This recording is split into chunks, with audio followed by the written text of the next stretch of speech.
जिंबू का बहन जिन्हा के स्कूल में एक डंजन ब्रेक हुआ है जहाँ से कुछ खतरनाक ग्रीन और बाहर निकल के स्टूडेंट को बेरहमी से मार रहा है। वही कुछ ग्रीन और मॉन्स्टर जिन्हा को मारने के लिए आगे बढ़ रहा है। क्या वो उसे मार देगा? तो आज के वीडियो में सोलो लेवलिंग सीजन 3 के एपिसोड 4 को पूरा एक्सप्लेन करने वाला हूँ। उससे पहले जो भी इस चैनल पर न्यू आए हो सब्सक्राइब दिस चैनल। तो चैप्टर शुरू होते हैं। सॉन्गी जिन्हा से कहती है मैं एक ई रैंक हंटर हूँ तो मुझे आगे जाना ही होगा। जिन्हा उसे कहती है ऐसा मत करो। वही सामने खड़ा दो ग्रीन ऑर्क में से एक कहता है क्या ये वही इंसान है जिसके बारे में तू बोल रहा था? दूसरा ऑर्क कहता है नहीं, मुझे इससे भी ज्यादा ताकतवर इंसान की मौजूदगी महसूस हो रही है जो उसके बगल में खड़ी है, यानी वो जिन्हा की बात कर रही है। वो ऑर्क कहता है ताकतवर इंसान की स्मेल इस लड़की से आ रही है तो इसे पहले मारना होगा, और वो जिन्हा को मारने के लिए आगे बढ़ रहा था। एंड दिस मोमेंट एंट्री होता है जिन्बू के शैडो ऑर्क का, जो उस ग्रीन ऑर्क को पकड़ के एक जबरदस्त पंच मारता है और वो सीधा स्कूल बिल्डिंग के बाहर जाके गिरता है। हम देखते हैं यहाँ पर 3 हाई रैंक शैडो ऑर्क जिन्हा को प्रोटेक्ट करने के लिए खड़ा हो चुका है। दूसरी तरफ 3 बुसन के उस डंजन में शिफ्ट होता है जहाँ जिन्बू आया था नाइट गिल को हेल्प करने के लिए। तभी यहाँ एक ट्विन हेड ऑर्क आ जाता है, बट मिस्टर पार्क और उसके टीममेट काफी अच्छे से टीम अप करके इस मॉन्स्टर को मार देते हैं। अब मिस्टर पार्क जिन्बू से कहता है कि ये ट्विन हेड ऑर्क को एक अलग नाम से भी जाना जाता है। जिन्बू कहते हैं हाँ, इन्हें ग्रेव कीपर भी कहते हैं। मिस्टर पार्क कहते हैं बिल्कुल सही, इनको एक तरह से किसी डंजन का बॉस भी कह सकते हो, लेकिन मेरे एक्सपीरियंस के हिसाब से अगर तुम्हें ये ट्विन हेड ऑर्क डंजन के एंट्रेंस पे ही मिल जाए तो समझ लो तुम्हारी मुलाकात मुर्दे लोगों की पूरी सेना से होने वाली है। हम देखते हैं सच में यहाँ पर मुर्दे लोगों की पूरी सेना आ चुकी है, बट वो लोग पीछे हट रहा था, जिसे देखकर एक हंटर कहता है समझ नहीं आ रहा ये मुर्दे तो आमतौर पर एक ही नजर में किसी को देखते ही उस पर हमला कर देते हैं, लेकिन लग रहा है ये किसी चीज से डर के भाग रहा है। और गाइज ऐसा इसलिए क्योंकि यहाँ पर खड़ा है संग जिन्बू। तभी सडनली जिन्बू को कुछ सेंस होता है, वो कहता है ऐसा नहीं हो सकता, और वो मिस्टर पार्क को कहता है मुझे कुछ जरूरी काम के लिए अभी यहाँ से जाना होगा। मिस्टर पार्क कहते हैं तुम्हें क्या कह रहे हो, तुम्हारे बिना हम बहुत खतरे में पड़ जाएंगे। जिन्बू कहते हैं ठीक है, मैं किसी और को बुला देता हूँ जिस पर तुम ट्रस्ट कर सको जितना तुम मुझ पर करते हो, एंड वो तुम्हें और तुम्हारे हंटर्स का पूरा ख्याल रखेंगे यहाँ से लेके गेट क्लियर करने तक। जिन्बू बेरू को समन करता है, इसे देखकर तो ये सब लोग शॉक होता है। मिस्टर पार्क कहते हैं ये तो वही एंट है जो जेजू आइसलैंड रेड में डंजन बॉस था। जिन्बू कहते हैं तुम लोग इसे पहले से ही जानते हो तो इंट्रोडक्शन की जरूरत नहीं है, अब यहाँ से ये मेरी जगह को संभालेगा। और वो बेरू से कहता है कि इन इंसानों की रक्षा करो। बेरू पूछता है और नॉन ह्यूमन के साथ क्या करूँ? जिन्बू कहता है जैसा तुम्हें सही लगे, एंड वो बेरू को 20 सोल्जर देता है इस रेड को क्लियर करने के लिए। मिस जंग जिन्बू से कहती है क्या तुम अपने मॉन्स्टर को ऐसे ही खुली छूट देकर यहाँ से जा रहे हो? इस पर जिन्बू थोड़ा सीरियस होकर कहता है अगर तुम चाहो तो मैं जाने से पहले इन सब मॉन्स्टर को खत्म कर देता हूँ, बट मुझे नहीं लगता तुम्हारे गिल्ड के लिए ये सही डिसीजन होगा। जो भी हो डंजन से बाहर निकलने के लिए जिन्बू अब फुल स्पीड में आगे बढ़ता है, एंड वो मन में कहता है मुझे बार बार उन सोल्जर से सिग्नल क्यों आ रहा है जो मैंने जिन्हा के पास छोड़ा था, मुझे कुछ सही नहीं लग रहा। एंड वो सामने खड़ा अनडेड मॉन्स्टर से कहता है हट जा मेरे रास्ते से। हम देखते ये सभी मॉन्स्टर जिन्बू के सामने झुक के बैठ जाता है, और ऐसा इसलिए क्योंकि जिन्बू एक हाई रैंक नेक्रोमेंसर है। जो भी हो जिन्बू दौड़ते हुए कहता है काइजेल बाहर निकलो, एंड वो उस पर बैठ के कहता है मुझे मेरी बहन के पास ले चलो जल्द से जल्द। यह बता देता हूँ जिन्बू शैडो एक्सचेंज पावर इस्तेमाल इसलिए नहीं कर पा रहा है क्योंकि बुसन सिटी के इस डंजन में आने के लिए वो उसे पहले ही इस्तेमाल कर लिया है, और इस स्किल का कूल डाउन है 3 घंटा। बट जो भी हो सीन स्कूल में शिफ्ट होता है। हम देखते हैं जिन्बू के shadow orc in green orc को पकड़ पकड़ के मार रहा था। वही बच्चे लोग कहता है क्या ये मॉन्स्टर हमें बचाने की कोशिश कर रहा है, लेकिन जिन्हा को लग रहा था कि उसका भाई यहाँ पर आ चुका है। वो जिन्बू को इधर उधर ढूंढ रहा था,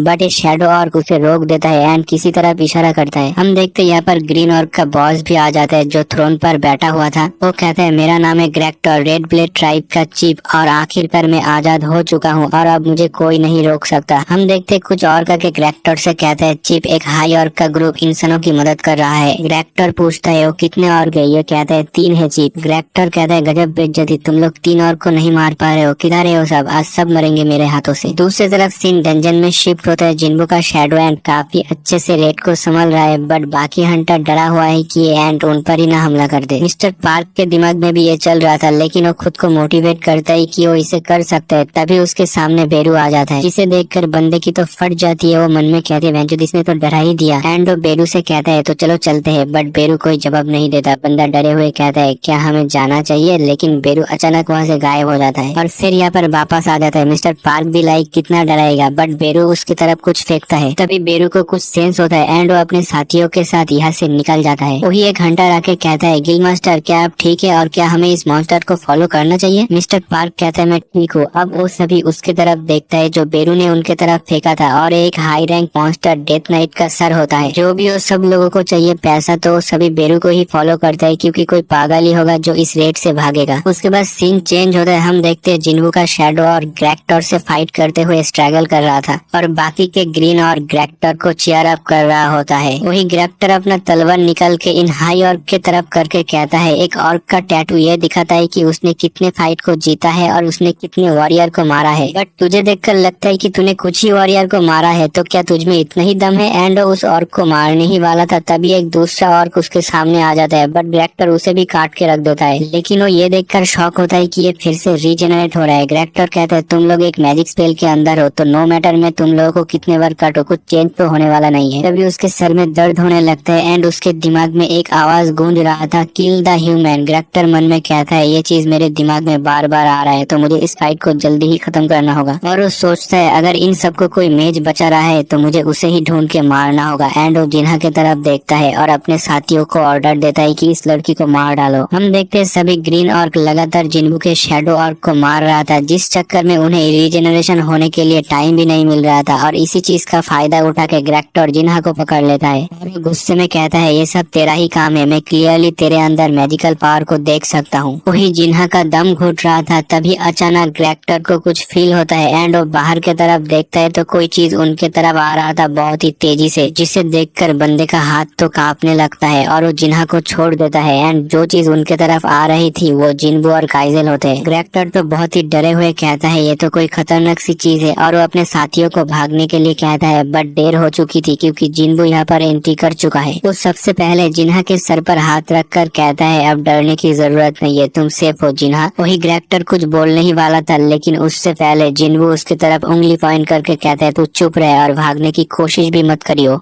ये पहली बार है जिन्बू को हम इतने गुस्से में देख रहे हैं। जो भी हो, जिन्हा अपने भाई को पकड़ के रो रही थी। जिन्बू उससे कहता है, माफ करना जिन्हा, मुझे आने में थोड़ी देर हो गई। दूसरी तरफ बाकी के क्लासमेट तो बहुत ही खुश होता है कि उन्हें बचाने के लिए जिन्बू यहाँ पर आ चुका है। जिन्बू पूछता है, सॉन्गी क्या तुम ठीक हो? सॉन्गी कहती है, मैं भी ठीक हूँ। एंड वो अपने मन में कहती है, पता नहीं क्यों पर जिन्बू अब आज बहुत ही गुस्से में लग रहा है। वही जिन्बू अपनी बहन की तरफ देखता है और बहुत ही गुस्सा होता है। इंग्लिश से वो कहता है, जिन्हा का ध्यान रखना, और वो बाकी सोल्जर को ऑर्डर देता है इन सभी स्टूडेंट को स्कूल से बाहर ले जाने के लिए। एंड वो लोग ऐसा ही करते हैं। अब ग्रेक्टर कहता है, ये सभी इमॉर्टल शैडो तुम्हारी सोल्जर है ना, लेकिन तुम मेरे भाषा कैसे जानते हो? बट जिन्बू जवाब देने के मूड में बिल्कुल भी नहीं था, तो ग्रेक्टर सबको उस पर हमला करने के लिए कह देता है और एक ऑर्क बड़े चौर में जिन्बू पर हमला कर देता है। बट जिन्बू उसका हाथ पकड़ के उसे तोड़ देता है एंड उसे जमीन में पटक देता है और अपने पैरों से उसे कुचल देता है। तभी दो ऑर्क हमला करने के लिए आगे बढ़ता है, लेकिन जिन्बू डोमिनेटर टच स्किल यूज करके उन दोनों को एक दूसरे में पटक के मार देता है। उसी के साथ काफी सारे ऑर्क जिन्बू पर हमला करने के लिए आगे बढ़ रहा होता है, बट जिन्बू एक एक करके उन सभी को मार देता है। और इस पैनल को तुम लोग देख सकते हो कितना टेरिफाइंग लग रहा है। अब ग्रेक्टर कुछ बोल पाए उससे पहले जिन्बू उसका मुंह पकड़ के उसे दीवार में पटक देता है। बाहर आके जिन्बू देखता है कि यहाँ काफी सारे स्टूडेंट मरे पड़े हुए हैं। वो ग्रेक्टर से पूछता है, क्यों तूने इतने सारे इंसानों को मार डाला? ये सब तो हंटर भी नहीं थे। ग्रेक्टर कहता है, एक आवाज मेरे दिमाग में बार बार कह रहा था कि इंसानों को मार डालो। जिन्बू गुस्से में कहता है, अब मेरे बारे में बता, क्या मुझे देखकर तेरे दिमाग में वो आवाज आ रहा है? लेकिन ये जो ग्रेक्टर होता है वो कहता है, मुझे माफ कर दो। बट जिन्बू कहता है, जवाब दे पहले, क्या वो आवाज तुझे सुनाई दे रहा है अभी